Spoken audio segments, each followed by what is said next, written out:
Okay, so as you see by the title, this is about the bring back timer movement, and it's honestly probably, despite what some people may think, it's probably one of the biggest issues with Sword and Shield right now. And I mean, the bring back the timer movement basically is addressing the need for an increased timer for battling. Why that might seem like not too important. Some people think it is because like they think 20 minutes is long enough for a battle, when in reality it kind of isn't, and it's so detrimental to the community as a whole, and like honestly the longevity of the game, and I'll address why. But basically, for the people that think that maybe 20 minutes is, I mean, yeah, that's plenty of time.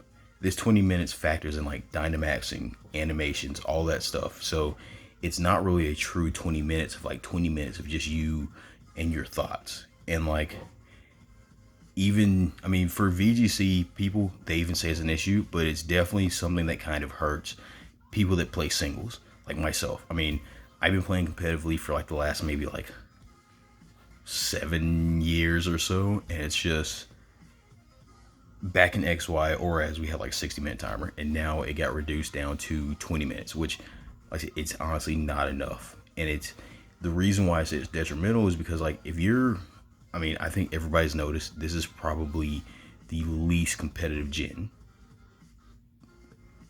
in the last few gens, like flat out. Because I mean, if you know me, I'm mainly on like Facebook and stuff like that.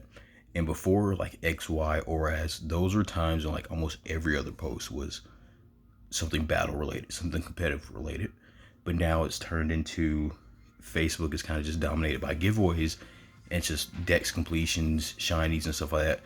Mainly casual stuff, which I mean, there's nothing wrong with that, but it's just like for me, I feel like to really get like a full enrichment and embrace this game that we all enjoy is to kind of play more competitively. And if you know me, I've been trying my best to kind of like get more people involved, because like there isn't really much of an outlook for this game at this point, because we don't know if we're even getting a game next year because of like how COVID happened. And it's just like with a game with this many variables that can be very competitive, I feel like it's an aspect of the game that most people should like get some kind of experience in. Even if you feel like you're not good, I feel like definitely trying is like worth it in the end. And one of the reasons why I say it's detrimental is because for us players that are more experienced, like maybe playing Smoke and stuff like that, we've been playing when we had a timer.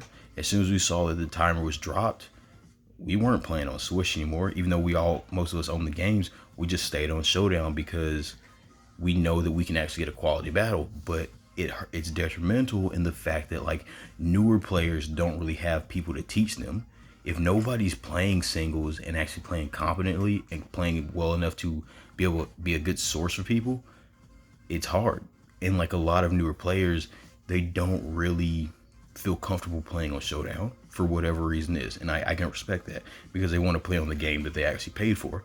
And I would love that too. I love seeing the animations. Like I would love to be able to record some battles on Showdown, I mean on the Swish, and like, and I feel like it's more visually pleasing in all honesty.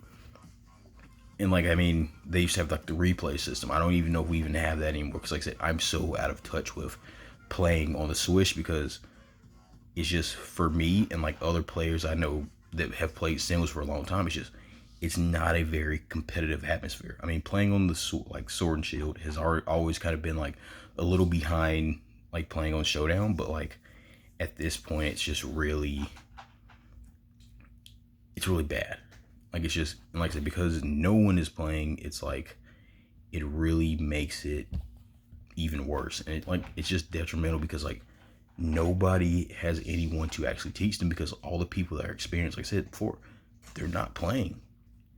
And it's just like it decreases the longevity of the game, because if no one's actually, especially now, and this is where the dex kind of does factor in, like there's only so many things you can collect before it's like you just put the game down. And I feel like being able to battle competitively really kind of increases that longevity, because metas are constantly changing and stuff like that. But like, hopefully maybe Game Freak listen to a couple people, and like a lot of big names are really addressing it, and something happens, because I don't see how just moving up a timer will really cause any issues. I really don't. But end of the day, we can only hope. But I mean, definitely, I think this gen in particular is really going to kind of show them some of the missteps they made with like how they released the game and like kind of how they've done things with Sword and Shield. Because it's just like good concept with some things, but kind of executed poorly. But that's all I really gotta say about the timer issue. Like I said, I really think it's detrimental to getting newer players into comp and like really getting more enjoyment out of the game. And it hurts for older players too, because like we can't enjoy playing on Switch because we know who's playing. But let me know your thoughts in the comment section, like how you feel about the timer and everything like that, and just have a good day. Really, I mean, well, it's like almost like 11 o'clock here, but that's all I really got to say.